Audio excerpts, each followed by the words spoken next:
Hello again, everyone, and welcome back to another episode of On the Range Podcast with Warhog Tactical and Kelley Defense. I am Mark Kelley from KelleyDefense.com, and as always, I'm joined with my co-host and friend from Warhog.com, Rick Hogg. How's it going, buddy? Man, Mark, it is going great. Just want to thank the NRA for giving us an invite to Voices of the Second Amendment here at Atlanta. Guys, appreciate it very much. Super excited about today's episode. We've got Mike from ICC Ammo. So before I jump in and let Mike take the reins, let me give you guys a little bit about ICC. So I believe it was last year, 2 years ago, we ran some free law enforcement firearms training. We were doing it all on steel on the Grizzly targets. And Mike provided all the ammo for that training for those officers. So we were kind of test bedding a couple things. Hey, can you actually run a full law enforcement firearms instructor or firearms training course on steel? The answer is yes. How come? Because ICC ammo. So I'll let Mike deep dive more into his fantastic product, what's going on. So Mike, welcome to the show, brother. Great having you. Rick, Mark, thank you for the opportunity. Really appreciate you having me here. I know the other guys appreciate it as well. So, yeah, ICC Ammo, International Cartridge Corporation. We're a dedicated lead-free and frangible small arms manufacturer.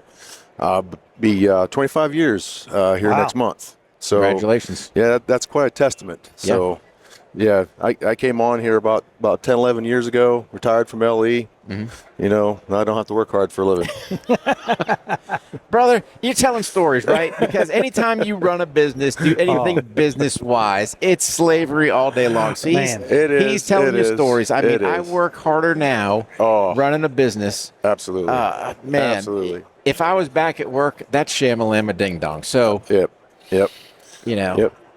So, a lot of people ask, what is frangible ammunition, right? Mm-hmm. And people who have heard of it, there's a lot of myths associated with it. People say, so basically, what is frangible ammunition? It's ammunition made to break apart. Mm-hmm. It's made to shoot, as you said, on steel targets. Sure. It lets you get up close and personal to the target. Mm-hmm. You're getting that instant gratification. Hey, I just made a hit. Even if you're from 1 meter back to 50 meters, you just made the hit even further out. So that was one of the huge benefits. Mm-hmm. And also with the close proximity, you can get right onto the target. Yeah. And you can essentially bury your muzzle onto the target, and you're not going to get hurt. Yeah. Is it going to feel like you're in a windstorm? Absolutely. In a windstorm, a lot of sand coming at you. But you got iPro, you're good to go all day long. Yeah. So, and the myths are, it's dirty. It's not going to function my weapon. It's not going to do this. Frangible ammunition is ballistically matched with your standard lead-based ammunition. Yeah. It has to function firearms. So you have the same felt recoil. Mm-hmm. You're not going to have anything that's unexpected. But when people say, "Oh, it's dirty," my guns are going to get dirty by using no, huge myth. Yep. So it's no dirtier than what your standard ball lead round is. So it's very viable. I mean, is there a little bit more cost involved? Sure, because there's more processes that go into making it, right? Right. So, but other than that, I mean, it's a good viable product, even for self-defense. Even the hollow point ammunition still has to pass the FBI protocol. Mm-hmm. If not, it can't be sold as a duty round. Yeah. So, what do you get with that? You get a lot more energy transformation. So, because it's a lighter projectile, you have a lot more speed, and the copper projectiles are engineered to dispense all of its kinetic energy. Lead's more dense; it's going to retain it. So it's going to go through a lot more things, not exerting that energy. Mm-hmm. Where the copper projectiles, when they hit, whether it be soft tissue or pavement or steel, or cement, whatever, it's going to break. Yeah. So, but with that soft tissue, the viscosity of that tissue gets inside that projectile, and it expands, fragments, dumping all its kinetic energy into the target. So there's your stopping power. Yeah. So, because you always get that question. I need more stopping power. Sure. Well, let's define that. Huh? So that would be an 18-wheeler hitting you at 70 miles an hour. That's the stopping power. Yeah. Exactly. Yeah. Exactly. Now, is that something that you still encounter when you're making sales, when you're, have a client that you want to do business with? Is that still something that does come up? Quite often. Really? Yes, quite Okay. often to be exact. So, I mean, not so much on the government side, but more on the commercial side. You know, that I fielded that question probably 4 or 5 times today already here this Really? morning. Just, explaining their stopping power. Yeah. But, and it's one of those things, too, for what you guys do, get yourself on the range. Yeah. Be familiar, be efficient and effective. Yep. With your firearm, and then whatever projectile, in a loaded round that you use, it will be more effective. Yeah. In stopping their threat. Well, as long as you're not running any ball ammo, right? Because that's True. You're just ripping through. All Yeah. you're doing is going, hey, man. And then we don't know where that projectile's going. Exactly. But I think that's the key part. And I'm going to kind of do some parallels here. Yep. So frange ammo, especially ICC, when we look at red dot sights, it's all education in my opinion. Correct. So like when we look at red dots, people don't understand you have an open and an enclosed emitter. Well, when I have an open emitter, I'm more open to having issues. People think that, hey, my frange is just a training style thing. So why do I need frange ammo? And we're not looking at it from the aspect of, hey, it still has full self-defense capability. It's Correct. just, how do we educate the consumer out there? There's a lot of different ways, and humans by nature, they have to see it. They have to feel it. They have to execute it. Yep. And that's what it basically comes down to, and stigma is one of those things too. People like, well, because my granddaddy, that's what he used. He Very used tough to lead. break. Yeah. Even in the LE world, back when I first got on the job, I got out of the Army, became a cop, and it's like, hey, Sarge, why are we using this? Well, it's because what we've always used. Yep. You know, Oh, yeah. and worst answer you could ever give or receive. So, but the biggest thing with frangible ammunition is, and great YouTube videos are awesome. You can kind of see what it does, but shooting it yourself. Yep. And seeing how it functions through your weapon, understanding, the felt recoil impulse, and then seeing what it does when it impacts your target. Yeah. And that's where you really see the benefit. I mean, from an indoor range standpoint, even for the range owners, the cleanup is so much easier. Right. Yeah. You sweep it up, you can recycle it. Yep. Speaking People don't about understand that. YouTube videos, when Rick and I did the video where he's going up with the carbine and he's right up against that. Yep. And once you see that and realize, oh my gosh, yeah, he's right up on top of that, the benefits actually go up dramatically. If you're working in thin-skinned wall environments, urban environments, the benefits just skyrocket. Correct. It's that, but it's also when you look at it from the standpoint of now I can take some potential issues running ball ammo on steel, where now I start running some angles. So I start doing too many angles running ball. Yeah, you got a problem. I'm zipping stuff off of that steel. Great point. Right. Where now with the frange, especially sitting there doing a shoot and moving drill, typically you've got to stop at a certain point, depending what firearm you're using, because now paper's just blowing everywhere, especially with our carbine. Yep. Dude, run right on it, because that's real. Right. Now I can play, hey, if I'm working something lateral, and I've got kind of that bladed steel target, I can still hit it. Correct. But don't think that it's always on steel, right? We can run paper as well. We can do, from the duty side or the self-defense side. So, But that's a great point with the lateral stuff. Those concerns would immediately prevent some instructors from even attempting that type of training because of that. yeah. Right. Again, that's from using lead so many years, because you're going to have those large fragments and pieces. With frangible, whether it's angled or you're directly in front of it, it's going to break the same way every single time. Yeah. I like to use the adage when people are like, well, how does it work? I take your styrofoam coffee cup, right? What happens when you smash it? Yeah. Kind of the same concept. That bullet, when it hits that steel, whether it be straight on or at an angle, it's just collapsing down upon itself. Yep. And there's a lot of really good slow-mo videos out there that show that how those projectiles do that, even at an angle. Yeah. So you're not going to get the large pieces of projectile that you would with lead. Right. Which is you're nice. that you're getting hit back, and we've all been out in the range before bleeding, right? Because we've caught some type of spall back. Correct. Or you actually catch the lead coming back at you. So either I've got cuts somewhere, because God knows where it's going, Right. or I got some projectile Yeah. Right. What And was you don't that? have to be anywhere close to it either. No. Yeah. Correct. I've had it come up from 2 or 3 ranges at bays over. Yeah. Coming Yeah. across on people shooting steel. And you got that hot lead coming down on Yeah. you. I've experienced it before. Yeah. It's not, I mean- not a fun feeling. I'll be, 25 off my truck in the back there, and I got the bed all covered in freaking. Yeah. I'm like, really? Yeah. Yep. But going back to your point, feeling that windstorm, right? When we ran that LE course, and the targets we were using, so we had the Grizzly shoot, no shoot. So it had a metal base there. It just looks like somebody had sprinkled some brown sand on there. Correct. Or tannish sand, right? It's not really brown.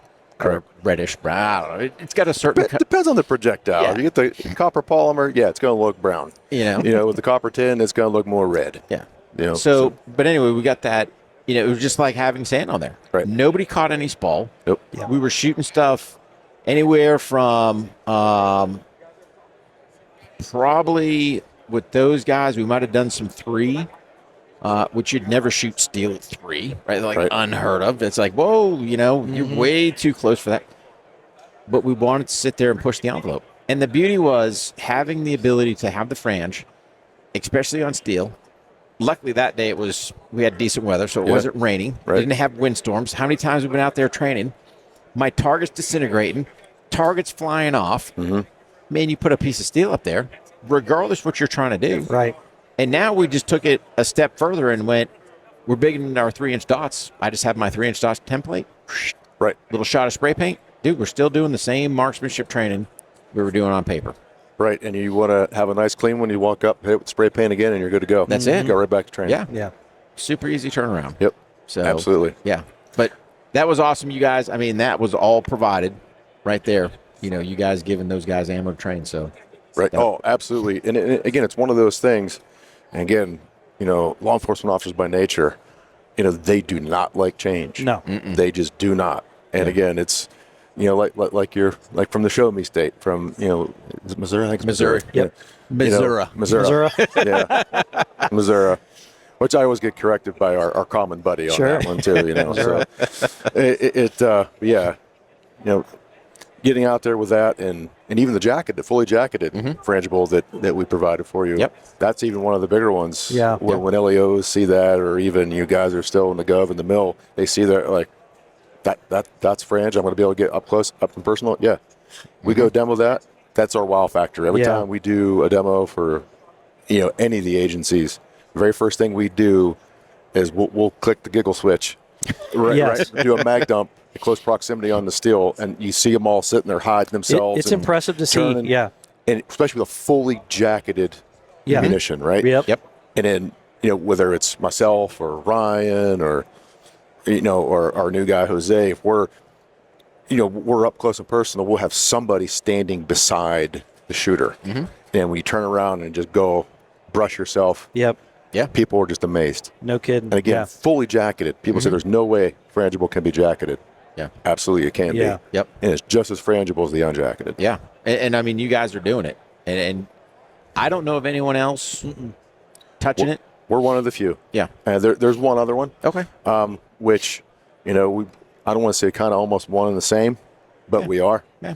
So they make the bullet, also load it, but we do as well. Yeah. But we do a lot more with it. Yeah. Yeah.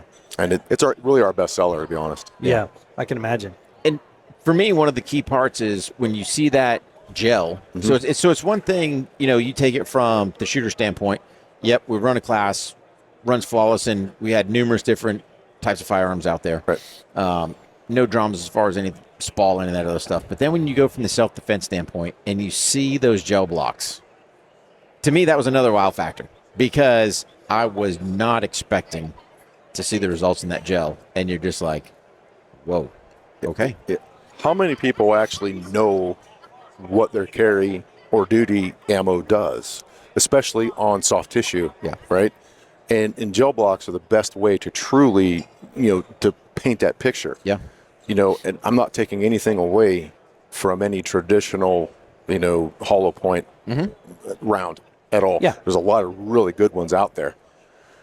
But you see what they do, but you look at it, you're like, okay, just you have that nice little spiral there, and if you understand, I hate to use the word trauma, but trauma, you understand trauma and trauma paths, and anybody who's ever been, in a gunfight or had to protect themselves with a firearm, what are you looking to do? Stop that threat, right? Yep. How are you stopping them? You hate to say it, it's the blood flow. With frangible munitions, the viscosity of the soft tissue, the body tissue, gets inside that hollow point and it expands it, just as it does a traditional munition, right? But instead of just the quote-unquote mushroom pattern, it breaks on a handgun projectile, fragments and expands. So you're having multiple wound channels. So, as everybody always discusses from a training standpoint, shot placement, shot placement, shot placement. But when you're from the training line to real life, that shot placement always doesn't really go where you want it to. Yeah. That frangible projectile gives you a little bit of grace, because if you may not hit, the initial impact may not be a vital area. Once that expansion and fragmentation occurs, you're now creating additional wound channels that may hit something that's more vital. That will stop. Yeah. Yes. Yeah. So, and one of the one of the biggest issues, traditional hollow points will pass through. Yeah. I've seen it in my experiences, in my former life. Why? Because again, lead. It keeps that energy. It doesn't exert all of its energy. It because of its density, it's going to hold it and continue to travel. Yeah. Where the copper ones are designed to exert all of that kinetic energy, and it's staying within the body cavity. Yeah. Right. So you don't have to worry about that. The secondary impact syndrome. You don't have to worry about it going into someone that's, especially in an urban environment. From an LE perspective, from a team element, you're getting all of that, and you worry about that. Not with this. Yeah. It's going in and staying in. Yeah. Yep. So And that's the key part, is just educating. yeah. But I don't care, the mill guys I think are a lot better. Right. But really your LE and your civilians out there, there's so much misinformation. I don't even want to say misinformation. Uneducated probably is the better choice. Correct. And you check out them blocks, man. Like I said, that's the proof right there to go, bam. Yeah. Well, we've got a lot coming up next. So, it's one of those things, infrangible people, say, okay, this only does like a one-trick pony and stuff. But we're trying to take what we do well, because the world's changing, even from a defense standpoint. This country is truly probably the most blessed nation to ever exist on this planet, right? 100%. Oh, yeah. And fortunately, our citizens don't experience a lot of things that other countries do, other citizens do across the globe, things that we've seen in our past lives. One of the greatest threats out there to a lot of people is obviously the whole drone, unmanned aerial vehicles and stuff like that, unmanned aerial vehicles. So, and in defense of that, those are some of the things we're really, truly working on. People will say, well, why do we need blood-free or frangible for that? Again, for a lot of reasons. Urban environments. You have weapon systems that, that produce 50 rounds a second. Yeah. If one of those projectiles hit that drone, where's the other 49 going? Yeah. So that's where we come into play with that. From the 12 gauge side, for personal property, the shotguns aren't, especially from a buckshot perspective, you don't get a lot of distance on those. Yeah. We have a counter drone, 2 3/4 inch number 4 buckshot that will take drones down at 100 yards. Wow. There you go. So, and again, why do you need that? Well, with the type of shot we have, we're able to carry the energy at that distance to be able to, to defeat a drone. Because a lot of the materials that some of these drones are made out of, even though it's lightweight, it's still strong. Yeah. You've got to be able to penetrate, the outer skin of those aerial vehicles. So that's why we still use the metals we use to be able to carry the energy to defeat them at distance. Wow. While still losing enough energy where it's not going to harm anyone or anything Yeah. past that desired, effective range. Yeah. And I mean, that's huge right there, because that's one of the biggest So I switch hats for a minute, go back to my military side. Yep. I am so glad I didn't have to deal with that. Oh, you and me Yeah, both. that's something. yeah. Man. But it's a problem that's going to be here to stay. Yeah. So how do we, moving forward, Yeah. again, solving or problem solving for issues currently out there. I mean, hats off to you guys for that. So Well, it's just constant R&D. Listening to people, not only our domestic U.S. customers, but also our international customers. We try to be problem solvers. It's not about just producing rounds for chaos. Yep. Right. We're trying to help solve problems, help solve issues, deterrence. For lack of better terms. But you still have to be able to protect you and your own.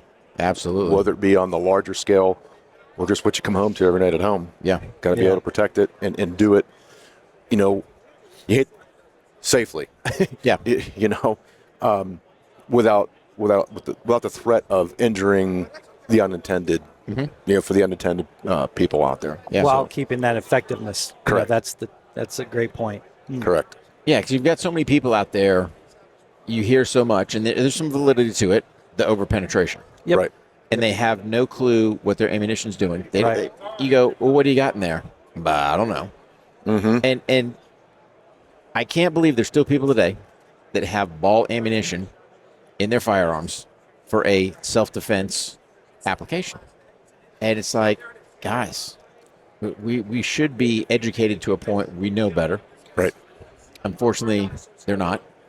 And just getting the word out there to go, hey, if you are concerned about it, take a look at ICC. It's like, Yeah. there you go. Right. It's Rick, you brought up a great point about the ball ammo, the people that use it. Number one, it is an education point, but what I hear a lot of it is hollow points are just too expensive. But it's one of those things. Okay, the ball rounds, they're just going to zip through, Yep. as you know, and they're not going to stop anything. No. And eventually, Yeah. but that whole Hollywood of one squeeze of the trigger and a person goes down. Yeah. We all know that is 98% not true. Yeah. Yeah. Yeah. That threat's still going to be advancing on you, and having something in your firearm that's effective, Yeah. and will get the job done is crucial, even if there's more than just one round. So when you truly can you put I tell people this all the time, and even in one of the other things I do on the volunteer firefighting side, you cannot put a price tag on your people. No. Are you going to put a price tag on protecting your family? Are you going to put a price tag on protecting the community that you serve or the country that you serve? Nope. You can't. No. You're not going to put a price on your soldier, your police officer, Yeah. your firefighter, or your family. Yeah. So spending a few extra bucks, with a good quality product that's going to be a lot more effective for you, Yeah. how can Yeah. you go wrong? Yeah. You can't, right? It's, Mike, you see it so much where, it costs more. Well, what's your life worth? Exactly. I mean, that's what it boils down to. Yeah. So it's kind of like, hey, you're going to go jump out of a plane. Do you want the $29 parachute or do you want the $3,000 parachute? I hope my trash bag opens, right? Come on. Yeah, exactly. And again, you hit the nail on the head earlier, guys. It's the education standpoint. Everyone's like, education. Throw the ego aside. Yeah. We've all had to do it at one point in time, especially in this industry, because there's always something else that you can learn. I know you guys see it from the training end.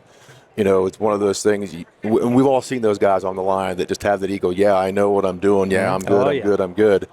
And their technique and tactics are, el crapola. Yeah. But it always seek to get better. Always seek that knowledge, and you're only benefiting yourself by what you put into your to your own defense weapon. Yeah. Yeah. Put the right thing that works for you, what you're comfortable with. Yeah. So, and those are the things we love to do at ICC, education. When they come see us here at NRA or we're at SHOT Show or any of the other great shows across the country, we like talking about it. We like educating people, showing them something new and different. Yeah. So, and a lot of people have never heard of frangible. Yeah. Now. It's like, guys, it's been out there for Long time. 40, 50 years. Yeah. Yeah. Long time. Yep. But I think the part that people haven't heard on the frangible is the self-defense application. Correct. And that's the key part. And like I said, I keep going back to your gel blocks because that's what hit me when I saw those at SHOT. I was like, okay. Yeah. It's like, Can't argue with it. no, the proof's right there. So, And even in that, people ask, well, where can I get it? Now, traditional gelatin is messy. It's hard to make. And whether you get the mix right, you got to put it in the fridge. And if you live in a warmer climate, you're going to be real quick to like, oh my gosh, it's going to start melting. And then if you let it sit there, it rots and it stinks, But there's a great product out there that we've partnered with for over 10 years now called Clear Ballistics. They make a synthetic gelatin. Yep. And you want to see what your carry ammo does? For less than $100, you can shoot the heck out of that stuff. Whether you're using frangible or you're using traditional lead-based projectiles. yeah. It's reusable. Yeah. You cut it out, stick a knife in there, pluck it out, melt it down, reform it, use it again. Yeah. Cool. Yeah, and that stuff is, it'll eventually start to sag and heat, but we've had that stuff out in the middle of the desert in Arizona at a 115-degree day, using it for hours. Yeah. Now, don't throw it in the back of your pickup truck. You have a big old pile of goo back there. Oh, man. Not that I know from experience or anything. Just what you saw on the That's internet. awesome. Yeah. But when you're out there doing demonstrations, it works great. And even in cold climate where I'm from, I could take it out in the dead of winter, Yeah. and it's not going to freeze. Yeah. Yeah. But again, great product out there. And again, you can get it for, and it's an economical thing. And do yourself a service and to see what your carry ammo truly does do. And that's what a lot of people aren't doing. Right. So, dude. like when we do our low light class, I have guys basically bring out 2 rounds of their carry ammo because people would be surprised. You would think some manufacturer putting anti-flash in there when it's not, right? Like it's almost blasting it the same thing as their training ammo. Like I expect it out of the training ammo. Right. I don't expect it out of my carry ammo. Right. And then it's just a matter of, hey, what are you shooting? I'm shooting this. Get those big old bright flashes. I'm not carrying that, right? Because I'm halfway blind in that low light spot. Absolutely. So, but how hard was that? People just don't want to. Maybe they're not thinking. Maybe they're not considering it.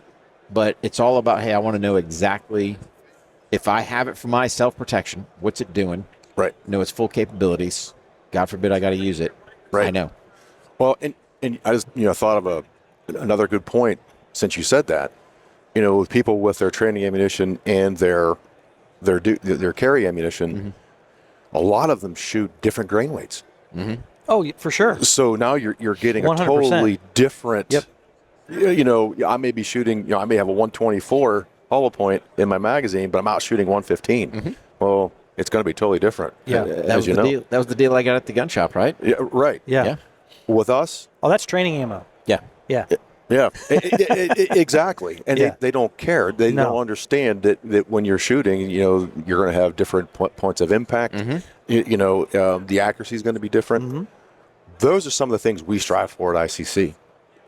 We wanted because Ryan and myself and Jose, Dan doesn't have a military or law enforcement background, but he's a shooter.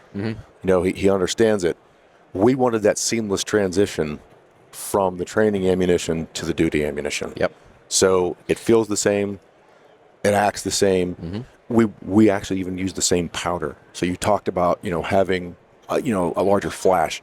We want something that has that flash suppressant in there because on the duty side you don't want the flash, right? Right. Training is not that big of a deal. Yep. But again, seamless transition. So everything acts the same. So your point of aim is the same. The impact's going to be the same. And in an indoor range, we'll get stuff's so dirty. We see all this stuff. That's flash suppressant. Yeah. It's not unburnt powder. It's flash suppressant. It looks like cornmeal, right? So those are the things we really strive for because we want that. Not only from an agency side, but even just our everyday great people across the country. Yeah. They just like to shoot. Yeah. So if you're carrying ICC duty or defensive ammunition, the ICC training ammunition acts and reacts exactly the same. Yeah. Which is huge in our eyes. Oh, Yeah. And I don't know, we haven't really mentioned, but you do have your lead-free. Right. So if people are, Correct. you're kind of, we'll call it the green label for lack of better Yeah, terms. we call it our Green Elite line. Yeah. But yeah, I mean, that's available as well. So, hey, if you're looking at that indoor range, Correct. looking to get that lead free where you're not, granted, you're supposed to have your fan system, but we all have been in some of those that have been like, Oh, yeah. anybody in here? Yeah. Yeah, because in indoor ranges, those are the expensive things. Making sure that that filtration system is working properly. You don't always get it, but that's where the green line comes in. Especially with the indoor side of the house. So the range masters and instructors aren't really getting all that, putting their lead levels up in their blood. Yeah. But outside, our gold elite side, that's your standard primer. Yeah. And everyone says, well, I want to reduce my lead exposure. If you're outside, the natural air movement is going to be moving those particles away from you. Yeah. So you're really not inhaling that as much as you would think that you are. So that's what we always ask people that if you're shooting outside, do I want to sell the green? Sure, I do. Yeah. But with our team, we want, if a customer wants to buy, they're putting enough faith in the ICC ammo, they want to purchase it. We're going to make sure you're going to purchase what's best for you. If you're just shooting outside on steel, it's the same projectile, it's the same casing, it's the same powder. Yeah. It's just the primer's different. Yeah. If you're shooting outside, we're going to be able to save you some money, with the standard primer. So we'll sell you that. But if you are shooting indoors, we highly recommend the Green Elite. Yeah. Because you don't have the lead and other toxins that are in a lead staphnite primer. Yeah. Awesome, man. Well, it's always a pleasure, man. It's a fantastic product. It definitely delivers, and it's so safe, and the application for training just shoots way up. Yeah. No pun intended. don't shoot the ICC straight up. Yeah. we hear that a lot. You always hear like bang or more bang for your buck or all that stuff like that. No pun intended while we're here at the NRA. Crazy. Mike, just want to thank you for coming on the show. Appreciate all your support, especially for supporting our law enforcement officers. Yeah. Keep That's making great products out there. And then for the rest of you guys, don't forget, train hard, stay safe, and we'll see you on the range. All right.